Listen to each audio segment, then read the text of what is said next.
Hello there. What is going on, everybody? Today we are looking at some Cyberpunk Combat Zone. This is the Arasaka Gonks pack, Observe and Secure. If you guys aren't familiar with Combat Zone, this is an amazing game from Monster Fight Club.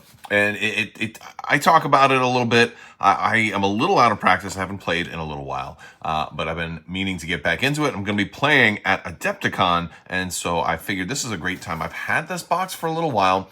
I actually picked this up at Source Comics and Games when I was up in the Twin Cities a few months ago. It's great to see more and more stores carrying Cyberpunk Combat Zone, especially since the fact that they've just come out with the Edge Runners set, which also features Arasaka. And as somebody who has been playing a lot of Arasaka lately, I wanted to pick up my first Gonk pack, and that's exactly what this is. I'm going to talk about a little bit what Gonks are. We're going to unbox this. We'll look at the miniatures, and we'll put them together. If you guys haven't already, make sure you're subscribed and leave a comment on this or one of my videos that enters you to win our latest $25 Amazon gift card giveaway. And you can do that very easily. If you're already subscribed, you're already halfway there. Here is the back of the box, by the way.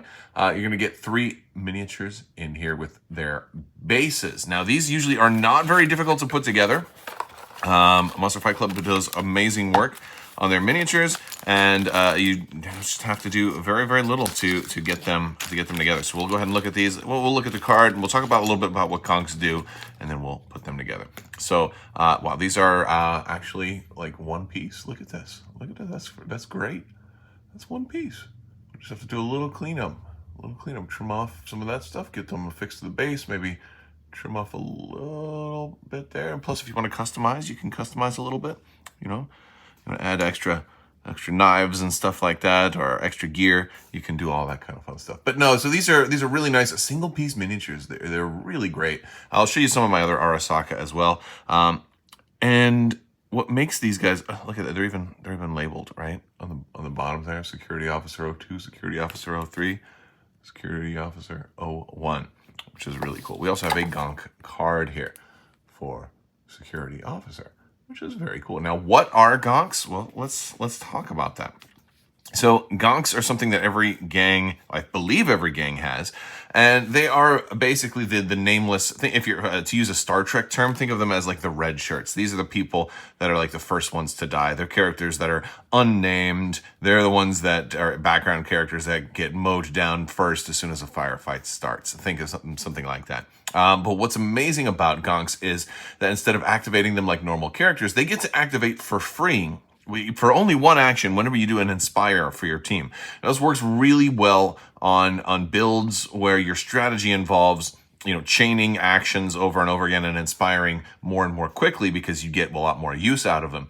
Whereas if you're not chaining actions and you're trying to maximize each individual character's actions and kind of slow roll, then Gonks are maybe a little bit less effective in those builds. And I've been playing my buddy Sean, who's been playing the Law Dogs a lot, and they are very, very good at chaining. And so he's kind of showed me the light on some of the different strategies in which, you can activate almost your, half your army in a single activation. Or half of your gang in a single activation, and then he finds himself inspiring every third turn, or something like that. And so I was like, oh, Gonks are going to be great for you, but let me see if I can maybe make them work for me as well. So we'll go ahead and get these guys on the bases. We'll look at the card and go from there. We'll also show you some of my other Arasaka to give you an idea of how they may paint up.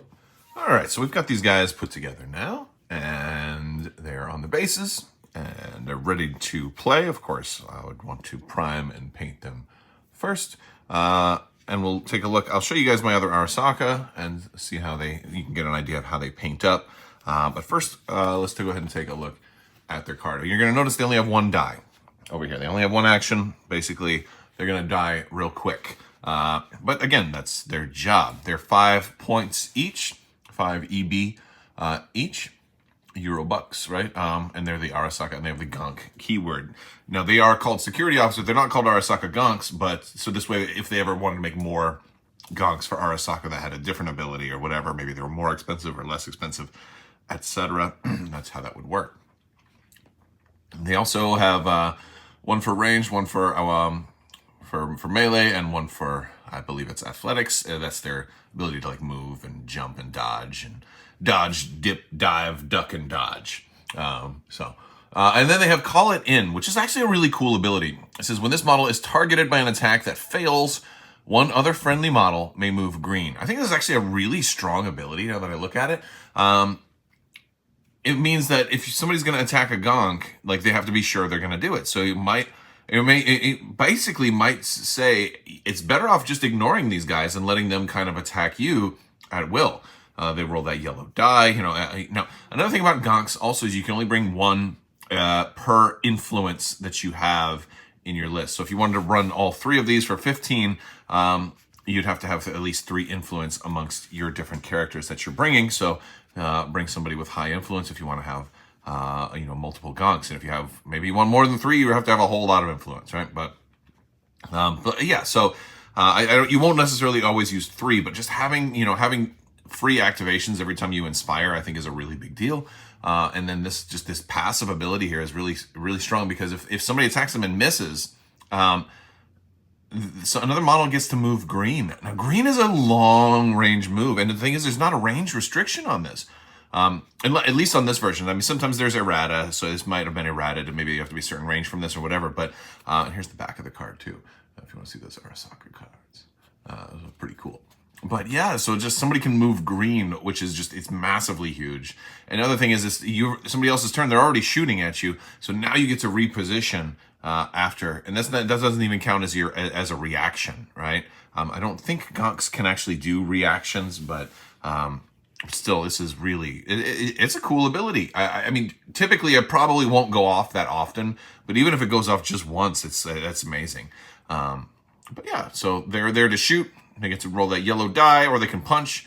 Again, not super strong, but they can still, free actions is really cool. All right, let's take a look at how they may be painted up.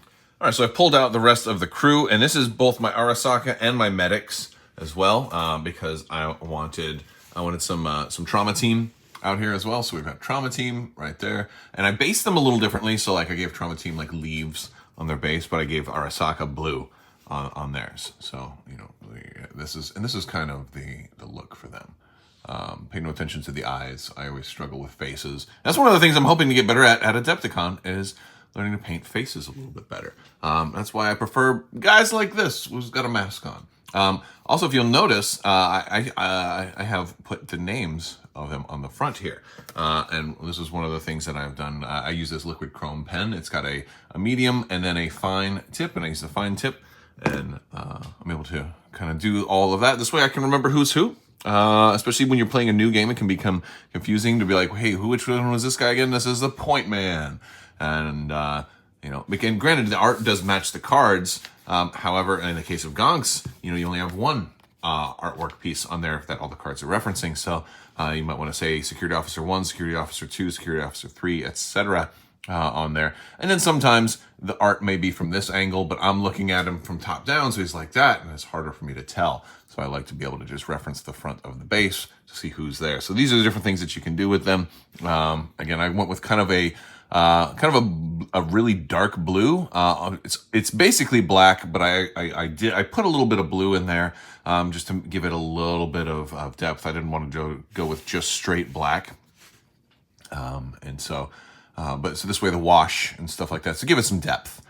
So it's like probably like 85% black with like 15% blue in there to give them that a little bit of depth in the cloth and the clothing. You can kind of see on some of the knee pads there. I think there's some dry brushing on there as well. And and again, this is great. This is great model quality, especially for a single piece. There's not much you had to do.